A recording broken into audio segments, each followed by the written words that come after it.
Depuis peu, suite au récent décès de sa femme, Robert Jeffries se rend au tribunal du comté de Wake afin de faire transférer la voiture de la défunte à son nom.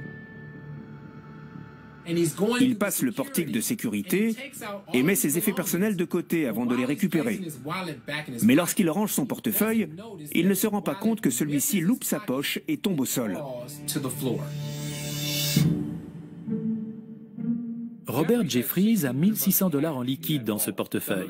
Une partie de cet argent doit servir à régler ses frais administratifs, mais la majorité de la somme est dédiée au stage de basketball de son fils qu'il compte aller régler une fois sorti du tribunal. Les agents de sécurité sont focalisés sur le public qui entre dans le tribunal et qui passe le portique. Personne n'a remarqué le portefeuille de Robert Jeffries, à l'exception d'un homme. Stephen McGillivray, 29 ans, un avocat qui pénètre dans le tribunal, juste derrière Robert Jeffries. L'avocat ramasse le portefeuille. C'est un homme de droit, un représentant de la justice, alors on imagine que l'objet est entre de bonnes mains. Mais il commence à faire quelque chose que je vois souvent les voleurs faire dans la rue et que j'appelle le balayage visuel. À savoir qu'il regarde de droite à gauche pour observer son environnement et vérifier s'il y a des témoins de ce qu'il est en train de faire.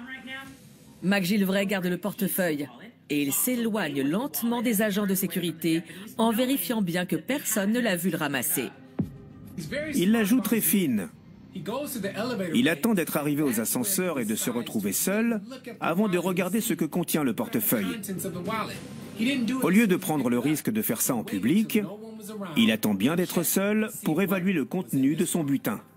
L'homme se rend aux toilettes où il retire l'argent du portefeuille pour le mettre dans sa propre poche. Puis il va le rapporter à l'entrée en disant qu'il l'a trouvé dans les toilettes. À cet instant, M. Jeffries remarque la disparition de son portefeuille. Monsieur Jeffries est bouleversé lorsqu'il découvre qu'il a perdu l'argent. Sa femme vient de mourir et la seule chose qui console son fils, c'est ce stage de basket à venir. Cet argent était tout ce qu'il avait et il n'a aucune idée de comment il va faire sans ça. Robert Jeffries est fébrile lorsqu'il se rend au poste de sécurité. On lui rend son portefeuille et il respire à nouveau. Mais lorsqu'il ouvre le portefeuille, les 1 600 $ ne s'y trouvent plus. Mais ce qui va rendre cette histoire encore plus incroyable, c'est que les tribunaux, comme tous les bâtiments publics de ce pays, sont équipés de caméras de surveillance. Et ça va tout changer pour notre victime.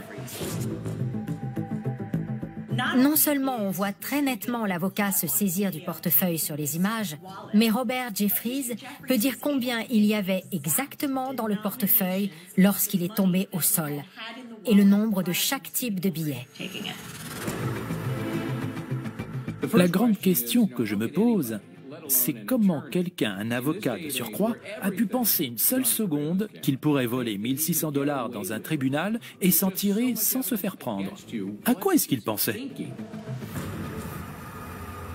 À la fin de la journée, le personnel de sécurité a visionné toutes les images. Et le lendemain matin, McGillivray est arrêté.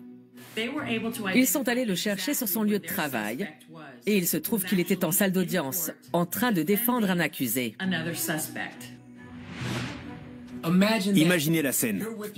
Vous êtes avec votre client devant la cour, quand soudain un policier entre et vous dit « Venez avec moi, monsieur, parce que c'est vous qui êtes accusé d'avoir commis un délit. » Monsieur Jeffries est convoqué au tribunal le lendemain et on lui rend la totalité de l'argent qu'il avait sur lui ce jour-là, soit 1 600 $.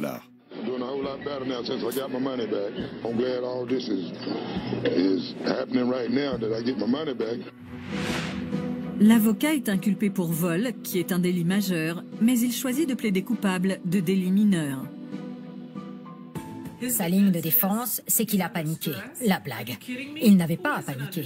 Il suffisait de rendre le portefeuille. Et pas parce qu'il était filmé, mais parce que c'était la bonne chose à faire. Honte à lui. McGillivray échappe à une peine de prison parce qu'il a rendu l'argent. Mais il est rayé du barreau, ce qui signifie qu'il ne pourra plus exercer son métier et que désormais, ce sera à son tour d'avoir des soucis d'argent. We don't have to pay for what we do in life.